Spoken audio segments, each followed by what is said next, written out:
ఏకాదశి పర్వదినం సందర్భంగా తెలంగాణలో వైష్ణవ ఆలయాలు భక్తులతో కిక్కిరిసిపోతున్నాయి. తెల్లవారుజాము నుంచే స్వామివారి దర్శనం కోసం ఆలయాల దగ్గర భక్తులు బారులు తీరారు. తెలంగాణలోని ప్రముఖ ఆలయాలైన యాదాద్రి లక్ష్మీనరసింహస్వామి క్షేత్రం, భద్రాద్రి రామాలయాల్లో భక్తులకు స్వామివారు ఉత్తర ద్వారం ద్వారా దర్శనమిచ్చారు. ఏకాదశి రోజున ఉత్తర ద్వార స్వామివారిని దర్శించుకోవడం పుణ్యఫలం. భక్తులు స్వామివారిని దర్శనం చేసుకునేందుకు భక్తులు పెద్ద సంఖ్యలో ఆలయాలకు తరలి వస్తున్నారు. ధనుర్మాసం శుక్లపక్షంలో వచ్చే ఏకాదశి రోజున 3 కోట్ల మంది దేవతలు భూలోకానికి వచ్చి శ్రీ మహావిష్ణువు పూజిస్తారని పురాణాలు తెలియజేస్తున్నాయి.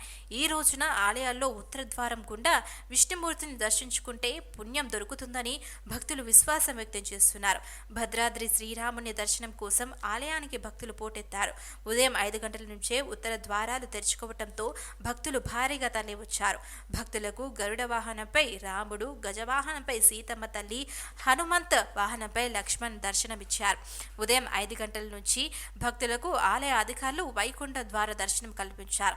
దీంతో స్వామివారిని దర్శించుకునేందుకు భక్తులు తెల్లవారుజామున భారీ ఎత్తున తరలి వచ్చారు. నేడు ముక్కోటి ఏకాదశి సందర్భంగా భద్రాద్రి శ్రీరాముని దర్శించుకునేందుకు భారీ సంఖ్యలో ప్రజలు తరలి వచ్చారు. ఉదయం నుంచే సీతారామచంద్ర మూర్తిని దర్శించుకున్నటకు ఉదయం నుంచి భక్తులు భద్రాచలంలోని శ్రీ సీతారామచంద్ర స్వామి ఆలయానికి తరలి వచ్చారు. భారీ భక్తజనం మధ్య భద్రాచలంలో ముక్కోటి ఏకాదశి వేడుకలు జరిగాయి. ముక్కోటి ఏకాదశి సందర్భంగా భద్రాచలంలోని శ్రీ సీతారామచంద్ర స్వామి వారి ఆలయానికి 45 లక్షల విలువైన బంగారు తులసి దళాలకు భక్తులు కానుకగా సమర్పించారు.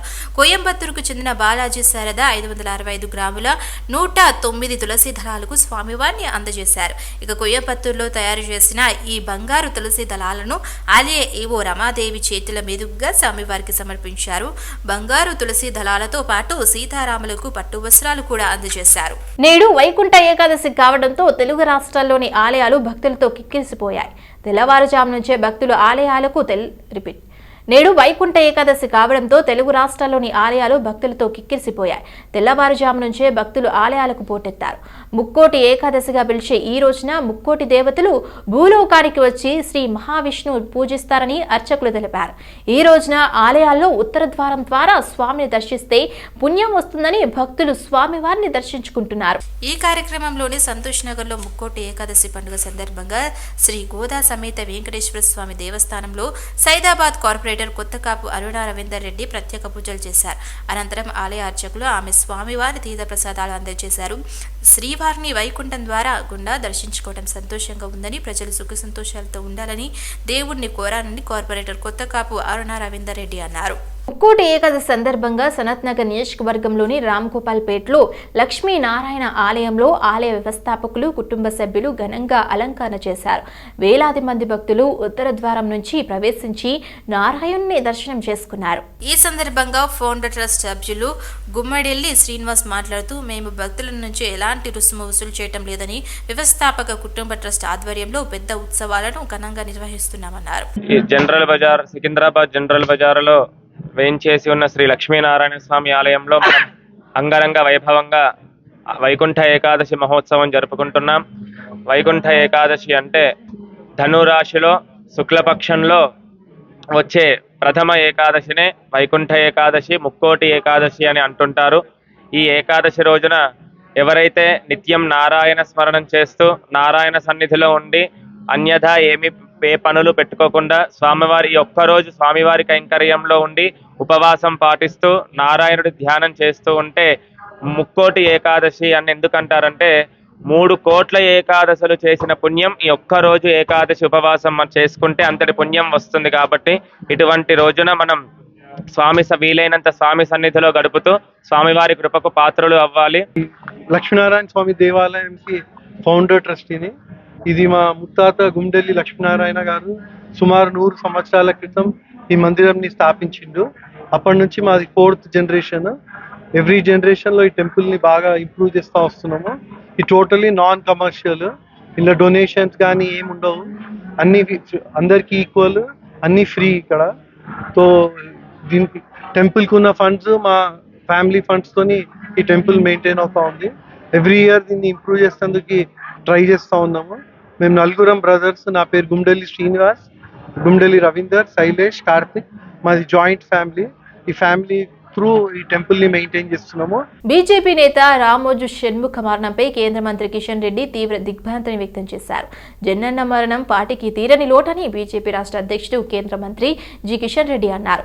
బీజేపీ సీనియర్ నేత శ్రీ రామోజు షణ్ముఖ శనివారం మృతి చెందారు. ఈ సందర్భంగా వారి కుటుంబ సభ్యులకు, కార్యకర్తలకు ప్రగాఢ సానుభూతిని తెలిపారు.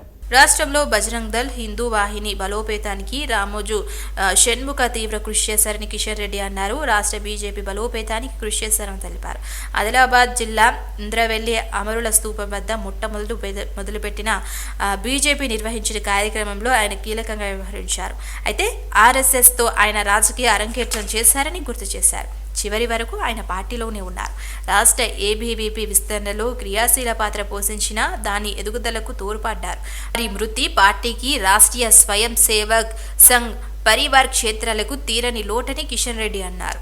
వైకుంఠ ఏకాదశి ఎంతో పవిత్రమైన రోజు అని మాజీ మంత్రి సనత్ నగర్ ఎమ్మెల్యే తలసాని శ్రీనివాస్ యాదవ్ పేర్కొన్నారు. శనివారం వైకుంఠ ఏకాదశిని పురస్కరించుకొని సీతాఫల్ మండి డివిజన్ నామాలగుండ్లో గల శ్రీ కళ్యాణ వెంకటేశ్వర స్వామి ఆలయం దర్శించుకున్నారు. స్వామివారిని దర్శించుకొని ప్రత్యేక పూజలు నిర్వహించిన అనంతరం ఆలయ నిర్వాహకులు ఆయనకు ఘనంగా సన్మానించారు. వైకుంఠ ఏకాదశి సందర్భంగా వెంకటేశ్వర స్వామిని ఉత్తర ద్వారం ద్వారా దర్శించుకోవటం ఆనవాయితీగా వస్తుందని తెలిపారు. తిరుమల తిరుపతి దేవస్థానంకు వెళ్లేలేని అనేక మంది భక్తులు ఆ వెంకటేశ్వర స్వామిని ఇక్కడ దర్శించుకునే విధంగా అన్ని ఏర్పాట్లు చేసిన ఆలయ నిర్వాహకులను ఆయన అభినందించారు. అయితే ప్రతి ఏటా ఈ ఆలయానికి వచ్చే వేలాది మంది భక్తులు ఎలాంటి సౌకర్యానికి గురి కాకుండా సౌకర్యాలు కల్పిస్తుండటం పట్ల తలసాని హర్షం వ్యక్తం చేశారు. స్వామివారి ఆశీస్సులతో ప్రజలంతా సుఖ సంతోషాలతో జీవించాలని ఆకాంక్షించారు.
రంగారెడ్డి జిల్లా మహేశ్వరం మండల కేంద్రంలో శ్రీ శివగంగా రాజరాజేశ్వరి ఆలయ సమీపంలో ఓ ప్రైవేట్ వెంచర్లో శ్రీ వెంకటేశ్వర స్వామి విగ్రహం లభ్యమైంది.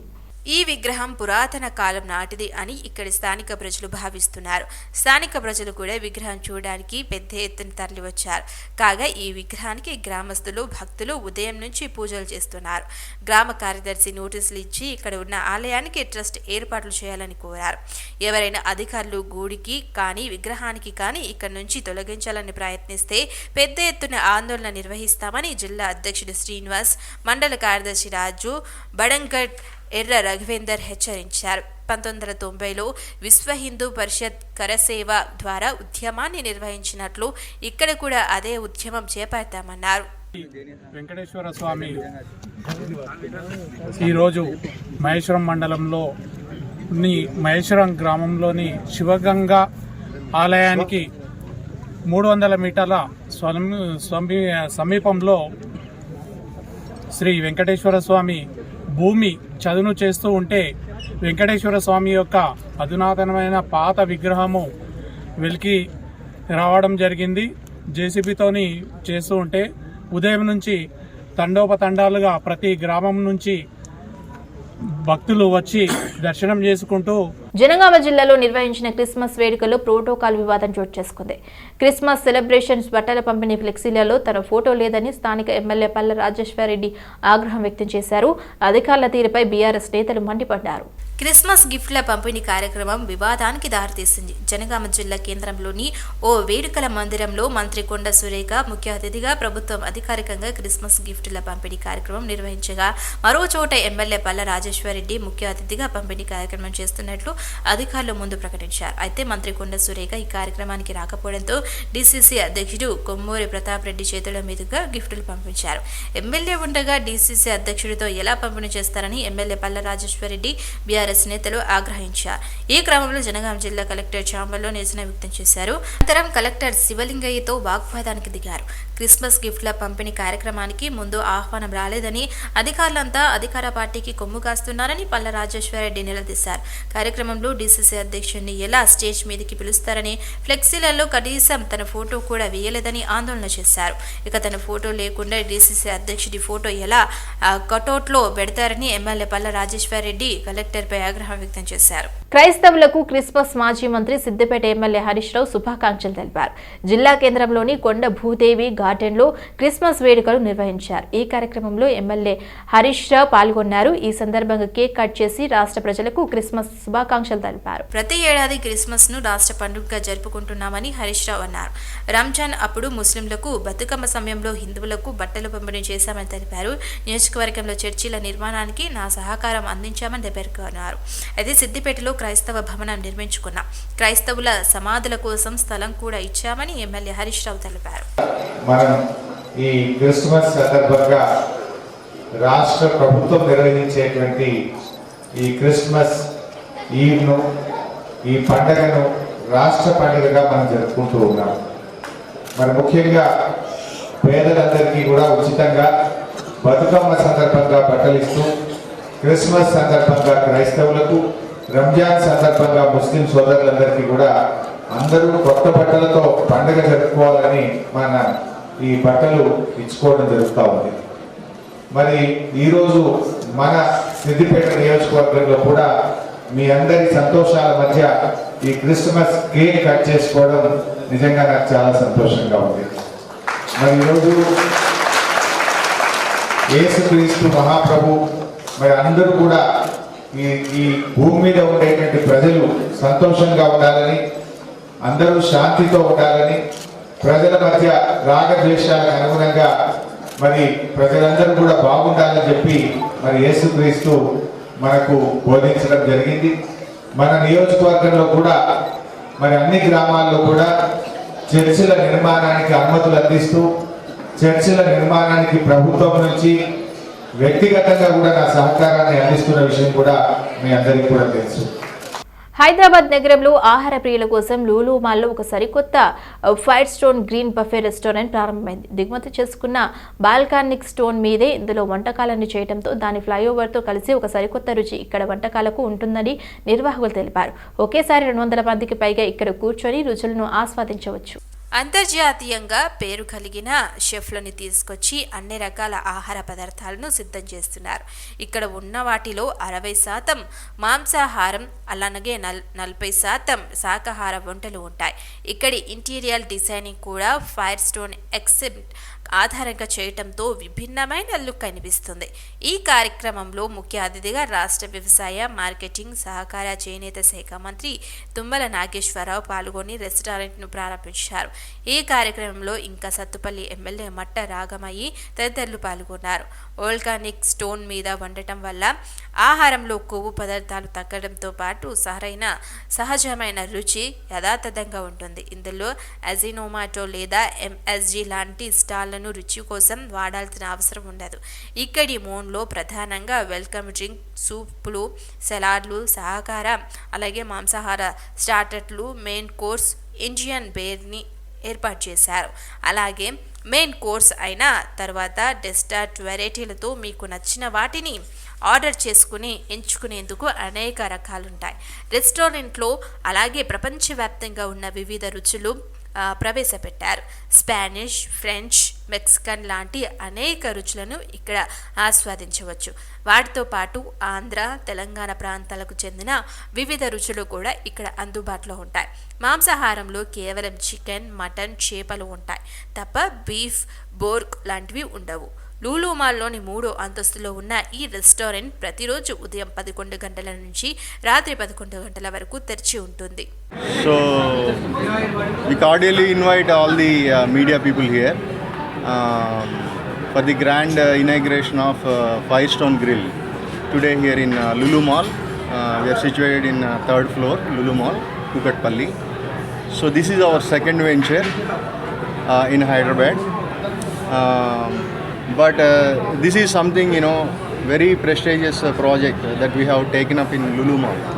So you know that Lulu Mall is a very international brand. So they have certain standards. So but they visited our first venture and they liked our the food taste and the quality of the, and they have given us the opportunity to set up the restaurant here in Lulu Mall. మేము Firestone Grill అనే కొత్త concept restaurant inaugurate చేసాము లూలు మాల్లో, మన హైదరాబాద్ లూలు మాల్లో. So మన ఇక్కడ concept వచ్చేసి మనము కొత్తగా వాల్కెనో స్టోన్ అని చెప్పి ఇంపోర్ట్ చేయించుకుంటున్నాము. సో ఫుడ్ని కొంచెం వామ్గా ఉంచుతుంది, స్టార్టర్స్ని అట్లనే టేస్ట్ ఎన్హాన్స్ చేయడానికి. అండ్ ఇప్పుడు మనం పాత బార్బిక్యూస్ లాగా సాటేస్ అవన్నీ కూడా ఏమీ తీసుకురావడం లేదు. We have a live satay counter there. Okay, so number of starters there are around 25 to 30 starters ఉన్నాయి ఇక్కడ మనకి. కొత్త రేషన్ కార్డుల కోసం ఎదురు చూపులు చూస్తున్న తెలంగాణ ప్రజలకు గుడ్ న్యూస్. ఈ నెల 28 నుంచి దరఖాస్తులు స్వీకరించాలని రాష్ట్ర ప్రభుత్వం యోచిస్తోంది. ఈ మేరకు కొత్త రేషన్ కార్డుల జారీ ప్రక్రియపై కసరత్తు చేస్తోంది. అర్హత కలిగిన లబ్ధిదారులను ఎంపిక చేసే ప్రక్రియను క్షేత్రస్థాయిలో చేపట్టేందుకు అవసరమైన విధి విధానాలను అధికారులు పరిశీలిస్తున్నారు. రాష్ట్రంలో రేషన్ కార్డుల అర్హుల ఎంపిక ప్రక్రియను గ్రామంలో గ్రామ సభలు, నగరాలు, పట్టణాల్లో బస్తీ సభల ద్వారా చేపట్టాలని భావిస్తున్నట్లు పౌర సరఫరాల శాఖ వర్గాలు పేర్కొన్నాయి. ఈ ప్రక్రియకు ప్రత్యేకంగా నోడల్ అధికారులను నియమించినట్లు తెలుస్తోంది. కాగా అవసరమైన ధృవీకరణ పత్రాలలో ఆన్లైన్లో దరఖాస్తు చేయాల్సి ఉంటుంది. అనంతరం వాటిని పరిశీలిస్తున్నారు. మీ సేవ ద్వారా దరఖాస్తుకు స్వీకరించాలని ప్రభుత్వం భావిస్తోంది. మరోవైపు రేషన్ కార్డులో మార్పులు చేర్పులకు కూడా ఈ నెల 28వ తేదీ నుంచి అవకాశం కల్పించాలని ప్రభుత్వం భావిస్తోంది. హైదరాబాద్ లోని చెంపాపేట్ శ్రీ త్రివేణి స్కూల్లో డిజిటల్ లైబ్రరీ ప్రారంభోత్సవ వేడుకలు ఘనంగా నిర్వహించారు. ఈ కార్యక్రమానికి ముఖ్య అతిథిగా global Telangana association president Praveen Kumar Kesireddy హాజరై డిజిటల్ లైబ్రరీ స్టోర్ బాక్స్ ను ప్రారంభించారు. విద్యార్థుల భావి జీవితానికి ఈ రీడింగ్ నైపుణ్యం ఎంతో దోహదపడుతుందని ప్రవీణ్ కుమార్ కేసిరెడ్డి అన్నారు. ప్రీ ప్రైమరీ క్లాస్ నుండి చక్కగా చదవగలిగే, అలాగే సామర్థ్యాలను పెంపొందించే దిశగా ప్రయత్నంలో భాగంగా ఉపాధ్యాయుల రక్షణతో పాటు డిజిటల్ లైబ్రరీ ఉపసంహరిస్తుందని పాఠశాల కరెస్పాండెంట్ పేర్కొన్నారు. ఈ కార్యక్రమంలో పాఠశాల executive director correspondent Govardhan Reddy, విద్యార్థుల తల్లిదండ్రులు, ఉపాధ్యాయుల బృందం పాల్గొన్నారు. Proud for inaugurating skills among our children in Sri Triveni School. We have been doing many events to give opportunity to students to develop their skills, and this is one among them. Installation of story box in reading hall will definitely attract children, more and more children towards reading stories, poems and all that, and this is going to help them in developing comprehension skills, which is very important nowadays, because most of the competitive examinations they are focusing on comprehension skills, and that is one reason why we would like to give little more focus on reading English as well as other subjects. And I've been requesting our teachers to give little more concentration in this area, because in the recent times we find most of the children they are spending more time on watching TV or mobiles or playing digital like games and all that. So now it has become essential for schools to encourage and even think of innovative programs to see that children are their interest is shifted towards reading books. Cantonment new Boinpally new city colony జయనగర్లో వైకుంఠ ఏకాదశి పురస్కరించుకొని శ్రీ వెంకటేశ్వర స్వామి ఆలయంలో అంగరంగ వైభవంగా పూజా కార్యక్రమాలు నిర్వహించారు. ఆలయానికి వివిధ రకాల పుష్పాలతో స్వర్ణాంగ సుందరంగా తీర్చిదిద్దారు. వెంకటేశ్వర స్వామి వారి ఉత్తర ద్వారం దర్శనానికి భక్తులు పెద్ద ఎత్తున తరలివచ్చి స్వామివారిని దర్శించుకున్నారు.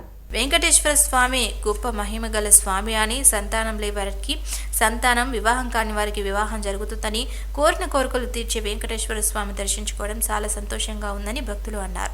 అయితే ఈ రోజున స్వామి వారిని దర్శించుకున్న వారికి సకల దుఃఖాలు తొలగిపోతాయని తెలిపారు. వెంకటేశ్వర స్వామి ఇక్కడ వైకుంఠ ఏకాదశి ప్రతి సంవత్సరము 3 కిలోమీటర్లు 4 కిలోమీటర్ల దూరం లైన్ నిలబడుతుంది. చాలా మంది వస్తారు. వాళ్ళకు అనుకున్నదన్నీ స్వామి చేస్తాడు. బ్రహ్మోత్సవాలు ఉంటాయి ఫిబ్రవరిలో. సెకండ్ రోజు ఫిబ్రవరి బ్రహ్మోత్సవాలు అప్పుడు సెకండ్ రోజు పిల్లలు కాని వాళ్ళకు గరుడ ముద్ద అని ఇస్తారు. సెకండ్ రోజు 30 మంది 40 మంది ప్రతి సంవత్సరం వస్తే ఆల్మోస్ట్ 38 మంది పిల్లలు అవుతారు. పెళ్లి కాని వాళ్ళు పెళ్ళిళ్ళు కాని వాళ్ళకు పెళ్ళిళ్ళు అవుతాయి. ఇక్కడ స్వామి చాలా పవర్ఫుల్. నమ్ముకున్న వాళ్ళకు నమ్ముకున్నంత.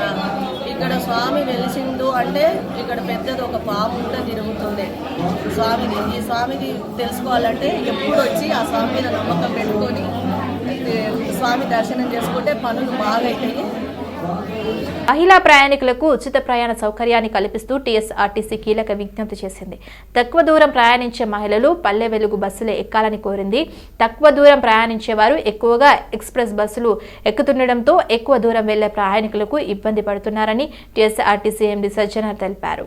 మరోవైపు కొందరు మహిళలు అనుమతించిన స్టేజీల్లో కాకుండా మధ్యలోనే బస్సులను ఆపాలంటూ సిబ్బందిపై ఒత్తిడి చేస్తున్నారని, ఇకపై ఎక్స్ప్రెస్ బస్సులను అనుమతించిన స్టేజీల్లో మాత్రమే ఆపుతారని స్పష్టం చేశారు. అయితే ఈ మేరకు సిబ్బందికి సహకరించాలని సజ్జనార్ కోరారు. దూర ప్రాంత ప్రయాణికులకు ప్రాధాన్యత ఇచ్చి సిబ్బందికి సహకరించాలని టీఎస్ఆర్టీసీ యాజమాన్యం విజ్ఞప్తి చేస్తోందని ఆయన వివరించారు. అలాగే ఆర్టీసీ బస్సులో మహిళల ప్రయాణికులకు ఉచిత ప్రయాణం విజయవంతంగా కలిగిస్తోందని, సహకరిస్తున్న సిబ్బందికి ప్రయాణికులకు అందరికీ ధన్యవాదాలు అని ఆయన పేర్కొన్నారు. హైదరాబాద్ రాణిగంజ్లో ఈ నెల 21వ తేదీన ఓ కంపెనీలో చోరీ చేసిన నిందితుడిని పోలీసులు అరెస్ట్ చేశారు. అదే కంపెనీలో పనిచేసిన బొయ్య వీరన్న రాత్రి కంపెనీ మూసివేశాక కిటికీలు తొలగించి లోపలికి ప్రవేశించి 13 లక్షల నగదును ఎత్తుకెళ్లాడని పోలీసులు అధికారి తెలిపారు. అయితే నిందితుడి నుంచి కొంత మొత్తం నగదును స్వాధీనం చేసుకున్నామని పేర్కొన్నారు. ఇక కేసును 24 గంటల్లో ఛేదించినందుకు పోలీస్ సిబ్బందికి అభినందనలు తెలిపిన వారికి ప్రశంస పత్రాలు అందజేశామని అన్నారు. మోస్ట్ ఇంపార్టెంట్ థింగ్ మనకి చేయడానికి it's to see that anybody who comes to the police station has a proper disposal of the complaint. So the complaint, the proper disposal means the disposal as per law, whatever the law permits us, what rules are there in place. So we should ensure that we are able to give them a good, disposal as mandated by the law. So that is a very important priority for us. So that's something we will work very hard towards. And it may sound very simple to do that. It's just a one line, but to put the things into place, to see that everybody, right from the sector SIs to the SHOs, ACPs, DCPs, CP, everybody works towards that goal. We will try to make our best efforts for that. So that is one adi chala important okati component ma kosam. Second, I think earlier also, and you are also all aware that Cyberabad lo economic offense, the so-called what we call commonly as white collar crime, it's pretty dominant because of various reasons. తెలంగాణలో కొత్త Covid కేసులు నమోదవుతుండటంతో ప్రజల్లో corona భయాలు పెరుగుతున్నాయి. గడిచిన 24 గంటల్లో కొత్తగా 9 corona కేసులు నమోదైనట్లు రాష్ట్ర వైద్యారోగ్య శాఖ వెల్లడించింది. ఇప్పటి వరకు రాష్ట్రంలో 27 కరోనా కేసులు నమోదు కాగా ఒకరు రికవరీ అయ్యారు. తాజాగా నమోదైన 9 కేసుల్లో 8 మంది హైదరాబాద్, ఒకరు రంగారెడ్డి జిల్లా నుంచి ఉన్నారు. తెలంగాణలో రికవరీ రేట్ 99.51% ఉంది. నీలోఫర్ 2 నెలల చిన్నారికి కరోనా నిర్ధారణ కాగా ఆ పాపకు వెంటిలేటర్పై చికిత్స అందిస్తున్నారు. కరోనా కేసులు పెరుగుతున్న క్రమంలో 10 ఏళ్లలోపు చిన్నారులు 60 ఏళ్ల పైబడిన వారు జాగ్రత్తగా ఉండాలని వైద్య అధికారులు సూచిస్తున్నారు. వీరు తమ నివాసాల నుంచి అనవసరంగా బయటకు రాకూడదని తెలిపింది. ఇక బయటకు వెళ్లే తప్పనిసరి పరిస్థితుల్లో మాస్క్ తప్పనిసరిగా ధరించాలని వైద్యులు సూచిస్తున్నారు. జ్వరం, దగ్గు, జలుబు, ఒళ్ళు నొప్పులు, శ్వాస తీసుకోవడంతో పాటు ఇబ్బందులు కలిగిస్తే తక్షణమే కోవిడ్ టెస్టులు చేయించుకోవాలని సూచిస్తున్నారు.